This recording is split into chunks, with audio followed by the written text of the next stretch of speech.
Good day, I'm Norman Wobber. Today we're going to have a further look at this successor-limit hierarchy of mathematical operations and connect it to a rather traditional area of modern set theory having to do with ordinals. Now, I'm not a big fan of modern set theory, to be honest, and I don't think the theory of ordinals really works in its current form.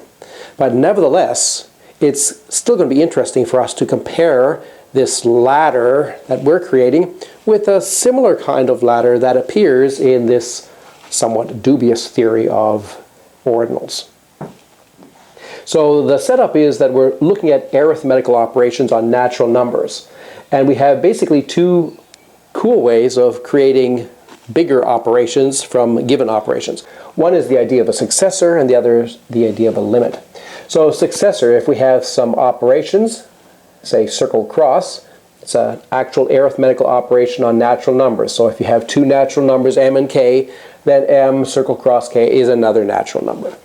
Then we can define its successor, circle cross prime, inductively this way. We define how we multiply m by 1 to get m, and then we define how we multiply m by k plus 1 in terms of how we multiply m and k. And here is where the original circle cross operation comes in. Okay, and the other idea is that of a limit. So if we have some suitable sequence of operations, circle cross 1, circle cross 2, circle cross 3, and so on. So by that we mean we've put our finger on a certain pattern that we want to identify, and we have a very clear idea of how to generate all of these. Sort of we have a uniform way of getting all of these elements in this sequence. Then we can create something that we could call the limit operation, which is the sort of the limit of this sequence of mathematical operations, and it is also an operation. And here's its definition.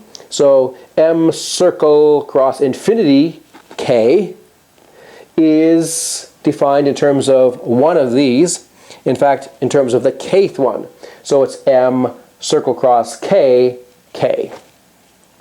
So we look at the second entry of the two numbers that we have here, the k, and then we go down our sequence to find the kth one, and we use that to multiply m and k.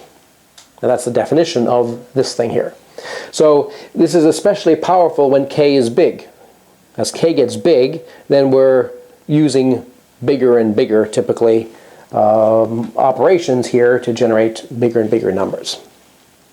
Now there's a little bit of an art form here because we'll see that it's not entirely obvious what a suitable sequence means here. Okay, so at this stage this is just kind of an art form, and I'm going to explain to you how I cook up this hierarchy.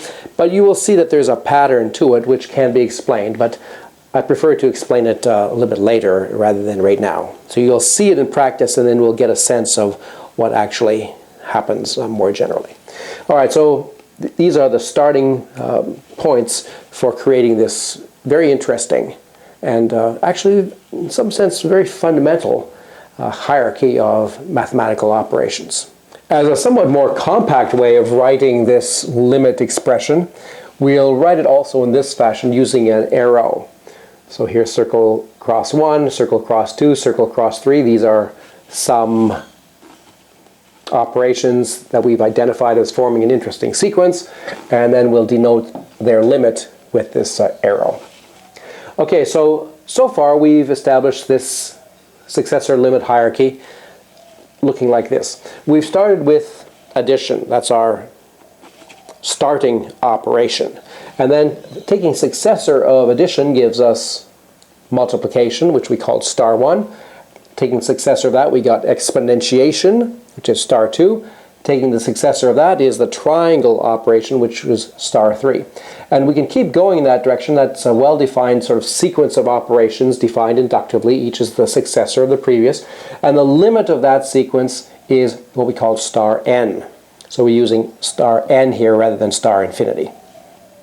And then that's just the starting point for a new sequence of successors. So we can take the successor of this one, which is star n plus 1, then the successor of this one, star n plus 2, star n plus 3, and then we have a new sequence here, this one followed by this one, followed by this one, which has a limit star 2n. And then the successor of that one is star 2n plus 1, and then 2n plus 2, and then 2n plus 3, and then this new sequence also has a limit in a similar fashion, which is star 3n. Okay, so these are limit operations. They are of a different character than these ones. These are successor operations because they are successors of previous operations. These ones are not successors. They're created from using an entire sequence, so we call them limit operations. And then we saw this rather interesting new thing that we could do, which is to look at these limit operations and regard that as the first one, and that's the second one, and that's the third one. And that then generates a new sequence of operations. And of course, then we can take that limit and we get something which should probably be called star n squared. This is also a limit operation, but it's a limit of limit operations, so it's, in some sense, one level up. And maybe we can denote that with these two circles here, sort of signifying it in this particular case. Although we're not going to use circles more generally, just to get you oriented in this fashion here. So this is sort of where we are at currently, and we want to go further. We've seen already that this is a humongously big operation and generates numbers which are wildly beyond any of our abilities to imagine. But anyway, we still want to carry on and create higher operations and sort of see how this structure goes. Now, as we write more and more of this hierarchy, we're conscious of wanting to write it as efficiently as possible. So we'll introduce a slightly different notation here. We'll dispense with 3 dots, and we'll always just usually write 3 things and then go to the limit. So we'll start with addition, and we'll put a comma here representing the fact that this first one actually is a successor of this one here. So the comma before this entry alerts us to the fact that this is actually a successor operation. And then we have comma star 2, comma star 3, and then we'll dispense with the 3 dots and just put an arrow to our first limit operation, star n. Okay, so what we've got so far, then we had star n plus 1, star n plus 2, star n plus 3, and then these 3 here give us a limit, which is star 2n. Then a successor 2n plus 1, 2n plus 2, 2n plus 3, and then these last 3 generate a sequence with limit star 3n. And then we saw that we could create a new limit, this limit of limits, because up to this point here, we can see that there are 3 limiting operations, the ones that are followed directly by an arrow. This star n, star 2n, and star 3n. And so once we have 3 of anything, then we can think about taking the limit of the sequence which starts with those 3. Okay, so that's what we're doing here. Now this new arrow here telling us that there's a new limit, and this limit is the limit of the previous limiting ones, and that's star n squared. Alright, so now let's carry on. Okay, so the successor of n squared, and I might not always say star n squared, I'll just say n squared for short. So the successor of n squared will be n squared plus 1, and then n squared plus 2, and then n squared plus 3. And now these 3 successors generate a new limit, which is n squared plus n, which has successor n squared plus n plus 1, and then successor n squared plus n plus 2, n squared plus n plus 3. And then these last 3 form a sequence of successors with limit n squared plus 2n, which has successor n squared plus 2n plus 1, and then n squared plus 2n plus 2, and then n squared plus 2n plus 3, with limit n squared plus 3n. Now note that the story from here to here to here is very similar. So we have a new kind of sequence here that we can take the limit of. So here is now a limit, and a limit. So there's 3 limits. And we can use that to generate a new limit of limits, which is star 2n squared.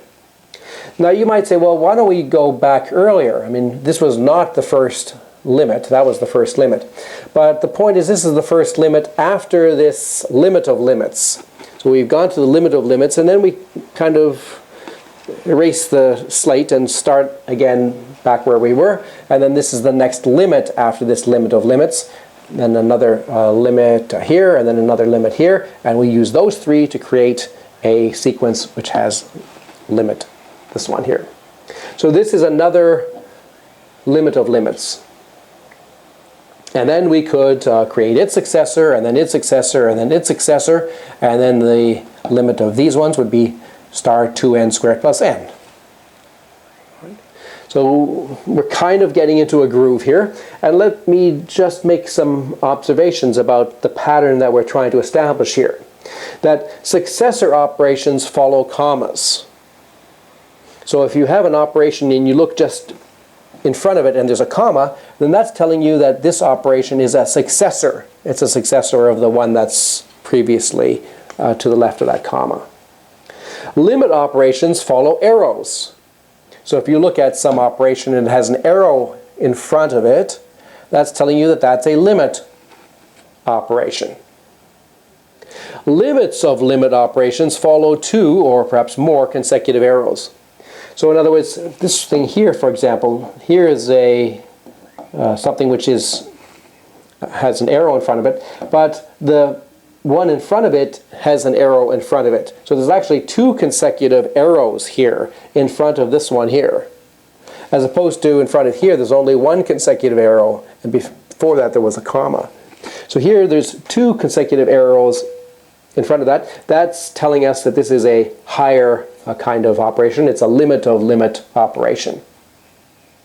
Like so far we have star n squared being of that form, and star 2n squared.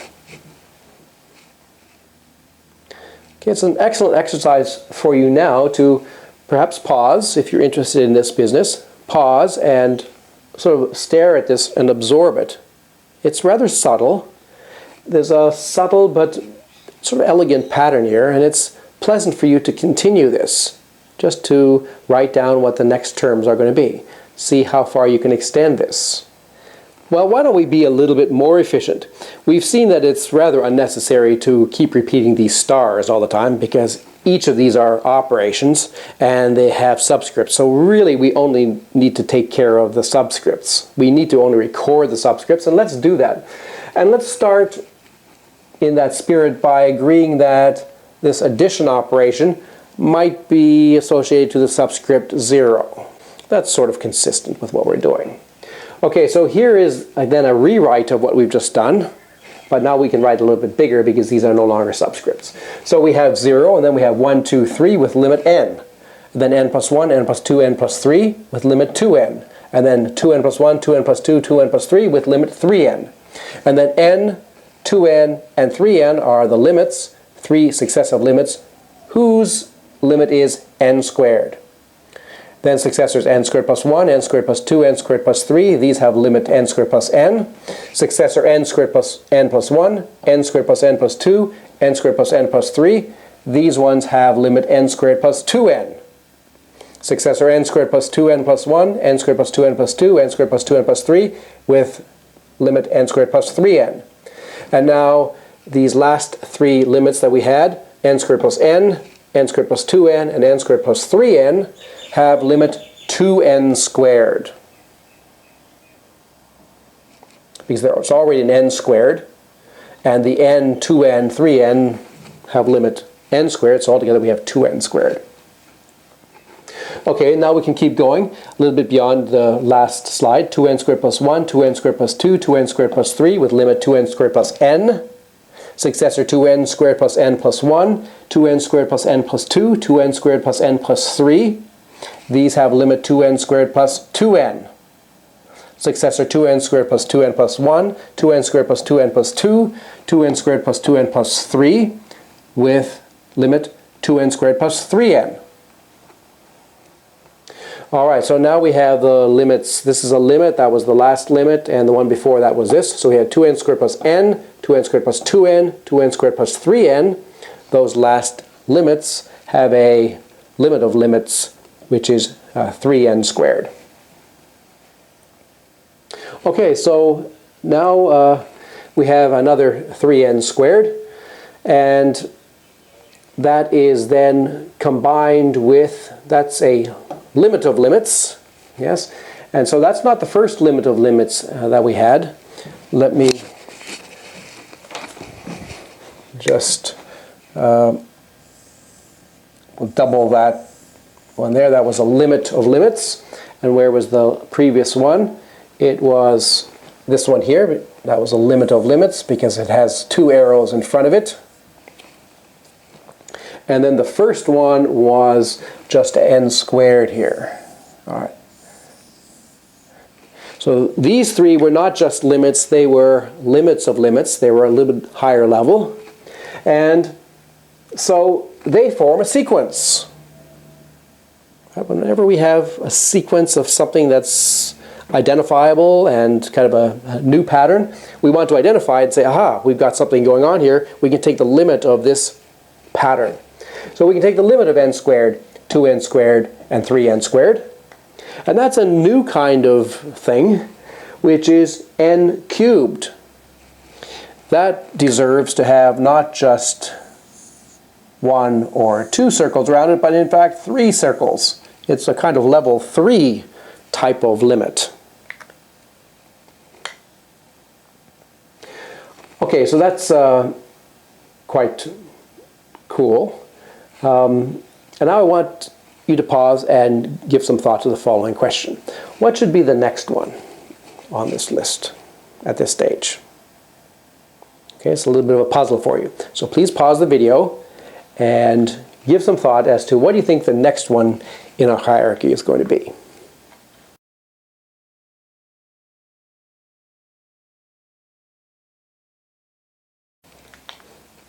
Okay, so maybe some of you would have thought, well, it's going to be n cubed plus 1, the successor of this one. But that's not the right answer. The right answer is to observe that we have something going on here that started with this first limit. So let me draw that with a single thing. That was a regular sort of first level limit. And then a little while later we got n squared, which was a second level limit. And now we've got an n cubed, which is a third level limit. Aha, we see a pattern here that we haven't seen before. We see 3 consecutive things which are forming a pattern which has an obvious continuation. If we kept on going in the usual fashion, you could expect that eventually we would get n to the 4th, and then eventually n to the 5th, and so on. So there's another pattern of these things where we have successive powers of n. But that's already identified at this level here, because there's the first one, there's the second one, there's the third one. So those 3 are already going to generate a new sequence which has limit n to the n. That's the natural limit of n, n squared, n cubed, n to the n. Now, how many circles should we put around that one? Well, not 1, not 2, not 3. We should put perhaps n circles around that.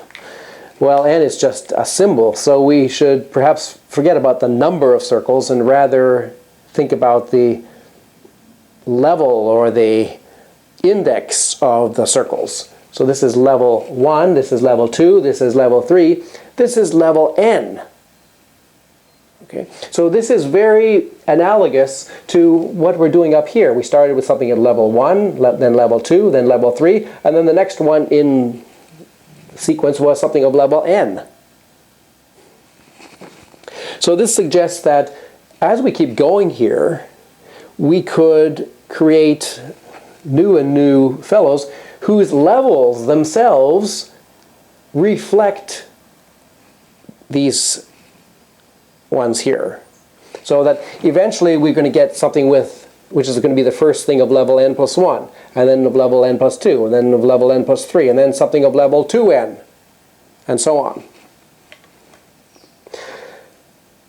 So, very interesting new phenomena at this stage here, suggesting also that there's really an expansion of interest and subtlety as we're proceeding here. Things are getting more and more interesting, and this tower that we're creating somehow is reflected in the first part of it. So I'm going to leave it to you as a great exercise to explore what happens as we carry on this way. And of course, to a certain extent, it's may seem arbitrary, that just decisions that we're making about which sequences to consider to be suitable ones. But I think if you play around with it for a while, you'll start to convince yourself that there's something God-given about this. This is not just me making up stuff. That there's some natural progression here that carries on, at least to a certain level. All right? So we're going to talk more about how this thing carries on, but in the meantime, I think it'd be great for you to think about how to extend it yourselves. Great practice in some kind of abstract, mathematical, maybe almost computational mathematical investigation.